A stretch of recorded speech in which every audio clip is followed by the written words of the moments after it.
Welcome to the At a Total Loss podcast, where lost moms candidly talk about their experiences with stillbirth that have left them at a total loss for words. It is through our stories that we hope to give you support, motivation, friendship, and maybe a laugh or two. But most importantly, we hope to give you light in the darkest moments of your life. I'm Catherine, a lost mom to my beautiful son Brody, who was born still at 36 weeks on January 18th, 2022. While trying to survive the sadness and find answers as to why he died, I found this community of incredible women willing to share their journey, experiences, and sometimes margaritas so that I didn't feel alone. They helped me survive, and I hope we can do the same for you. So grab some wine and some tissues as we navigate this awful world of stillbirths that has left us all at a total loss. What's up, you guys? It's Kat. And I'm laughing because this is like take 900. I don't know what is wrong with me and words, but here we go. So you're going to just see the most imperfect, perfect display of what it sounds like to be a lost mom.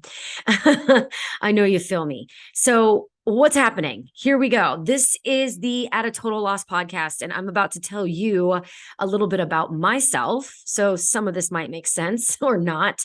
And then I'm going to let you know what you're going to expect on these episodes after this. So my name is Kat. My name is Catherine Lazar. You guys can call me Kat. I live in Atlanta, Georgia with my husband, and I lost my beautiful son, Brody. He passed, and I gave birth on January 18th, 2022 at Northside Hospital. So if you're in Atlanta, you know that hospital, that's for sure. And we're going to talk about that in later times on my experience there. But my son is beautiful, and he has changed me in so many ways. A little background about what's going on here. I had a perfect pregnancy, guys. I really did. It was phenomenal. I think at one point I was like, why is this so easy? And why are they treating me like nothing? My appointments literally lasted like 10 seconds. And I was like, why? There should be more. Ask me questions. What's happening? And we're going to go back to that because I'm learning a lot and I found out a lot and probably shouldn't have gone that way. If you hear me making light and kind of joking and chuckling here and there, that's just me. That's me coping. This is how it is. It's not like this all the time. I can guarantee that. Some days are super dark. Some moments are really bad. But the point is I'm trying. I'm trying to live my life every day to be better, to honor my son, and to find the light and the happiness to survive all this. So my pregnancy was great. I just don't know what happened. I'm still kind of processing what happened. I'm getting all the information that I possibly can. I've met with a lot of doctors. I've met with a lot of specialists, and I've asked a ton of questions and had a lot of lost mom conversations. So my pregnancy was really great. And one morning I felt like something was off. So I went in and they told me that my poor little baby's heartbeat had stopped. Those are the words that makes the floor completely fall out from under you. It's life-changing. It's earth-shattering. And if you're listening, I'm sorry that you probably know this pain. And although it's the most horrendous of circumstances to meet, I am happy that you're here and I'm happy that we're connecting. When my son died, it changed everything. It changed my entire life in the course of it. When I came up for air after the first couple of weeks, I kind of just scrambled to find anybody who knew how I felt. My support system was pretty strong. I have a phenomenal husband who hasn't left my side, and he was excellent, and he did the best he absolutely could. My mother was here. She helped. My sister was always here, always has supported me. My best friend, my father, my brother, my sister, my brother-in-law, excuse me. I mean, it's been a great support system. But as you know, as a lost mom, unless you've been there, I mean, I really didn't want to hear what you had to say. So I sought out lost moms, and I needed to know that I wasn't alone, and I needed someone to kind of make sense of this. So those conversations began, and I had as many as I could, and they helped. They helped a lot. They gave me some insight as to what happened. They gave me some motivation, some inspiration, some ideas of how to cope. they kind of also made me feel like I wasn't insane, that I was just grieving and in the most horrific way you could possibly grieve. There's trauma in life, y'all, and everybody knows that. There's loss in life, but I think losing a child is categorically one of the worst possible things that can happen to a person, and we are here. This happened to us. So I sought out those conversations, and as a person who her entire life, was active and worked out and clean eating and was a fitness professional and was a professional dancer her life, and everything I did was a cause and effect. And I had no explanation for what happened here. I had a great pregnancy where I was clean and I worked out and I took my medicine and there was no red flags really. And, this happened to me. So making sense of all of that was really helpful. And the utter shattering of your heart that was going on, I just needed to know what happened, guys. This was weird. The lost moms gave me some direction. And they let me cry. They let me yell. They let me do my thing. And they gave me insight as to what happened to them. And even if I didn't talk, just listening to them tell their stories was so insightful and so helpful and so motivating. They gave me hope. They helped me see the light. And they helped me laugh my ass off. These chicks are funny, man. Lost moms, no filter. Y'all, we're crazy. And in a good way. We are caring and we care about each other and we care about our babies and we want to honor our babies every single day. And so what happened when I started having these conversations is I started to actually, feel better, even if it was just for that moment. And sooner than I thought, my bad moments became less than my good ones. It flipped. And I'm 6 months out at the time of this recording from losing my Brody. It's been horrible. There's still some really bad days. There's still some really bad moments. I'm not going to lie, but I have made the conscious decision to not let his death consume me to a point where I'm so dark, I can't continue, that I lose my footing in life, that I can't talk about him anymore, that Brody's mom is a basket case. I just decided to do that, to try to find happiness and to live this life because I'm here. So if you're in the trenches, which the trenches to me is the 3 months, the 90 days after the death, you probably want to tell me to shut the hell up. None of this makes any sense. You can't even imagine breathing without that heavy weight on your chest. You can't even imagine smiling or laughing or eating or enjoying anything. But just know that you will. You will. On your own timeline. There's no rush. No one can tell you how to grieve or how long it's going to take you to grieve. There's no timeline. So what I did was I started to document the conversations, because we're not telling you what to do. We're telling you what we did. We're telling you our experiences. So if it resonates, it resonates. If it sounds like something you want to hear, then it's great. You may not agree or understand everything we say, and that's okay. But at least there's little nuggets of information that may work for you. Or if you just needed an LOL, here we are. Because that's how we cope. We cope with a little bit of laughter. Because if we don't, we'll go crazy. This was traumatic, and I know that, and I'll always recognize that. I always will. And the death of my son, my heart is completely shattered. However, what would he want from me? And that kind of motivates me. And that's why I decided to record these conversations. I think the mothers of his little buddies would want to talk about their babies. That's their way of honoring their babies. Because let's face it, everyone stops asking at a certain point. That's the unfortunate thing. And you just want to talk about it. What else are we going to do? We had a short time with them, and we just want to talk about them in the capacity that they were here and that they're still with us. And then how are we mothering them now?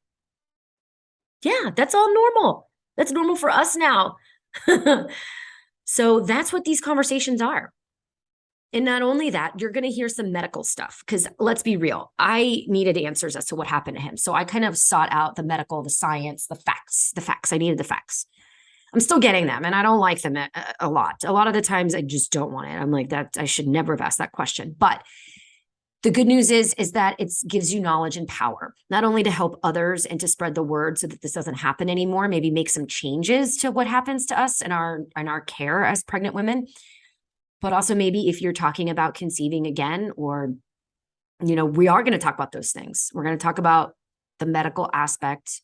We're going to talk about what it's like trying to conceive after. We're going to talk about parenting and pregnancy after loss. We're going to talk about all of the things, weird ways of coping, weird ways of grieving. And I say weird because there's some things that I'm like, what? But anything goes in this community. It really does. And none of it is to offend anybody, honestly. It's all just with good intentions. And these are just our takes on it. This is our way of coping. And one of the things I really strive to do in all of this is find a good balance between grief and trying to be happy. I found I think the first moment that I kind of felt a twinge of happiness, it's like, oh shit, I'm not supposed to be happy. My son's dead. That's not fair. And then I had to quickly learn that you cannot do life like that. You can't.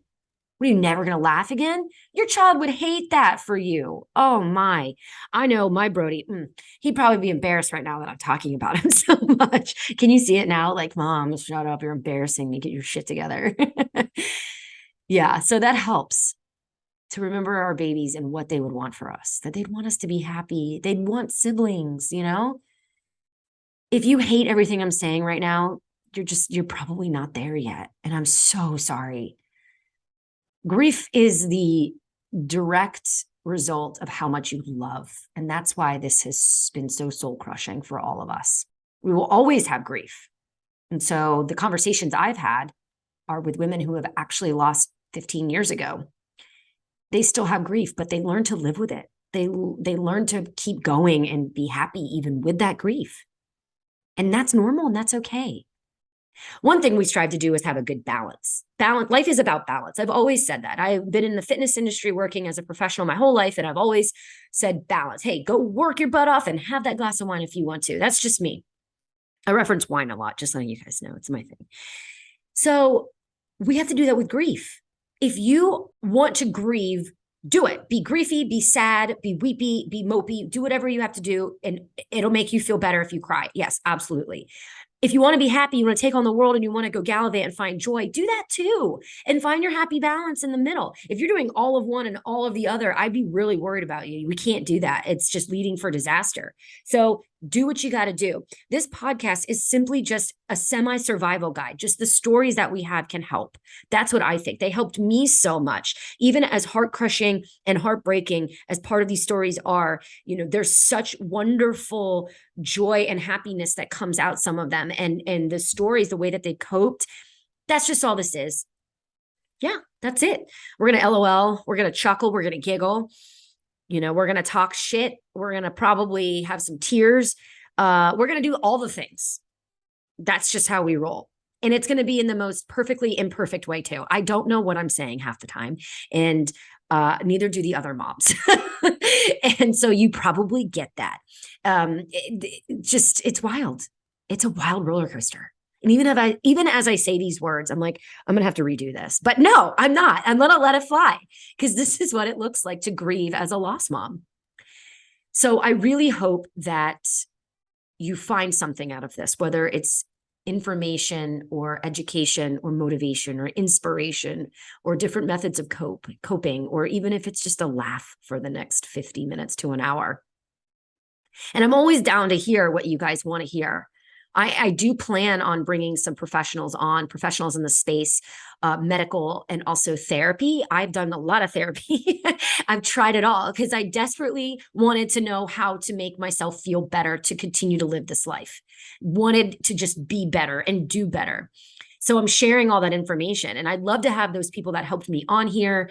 I would love to have other people in the industry, I say industry, but in this community that know what I'm talking about. So if you want to talk about your baby, I'd love to hear from you. If you want some other topics that we haven't touched on, I want to hear from you. But this is wild, guys, and I'm so happy you're here. I called this the At a Total Loss podcast because I'm literally at a total loss for words, because there sometimes are no words, and that's okay. The things that people have said to me, y'all, the people say some crazy stuff that just leaves you at a total loss.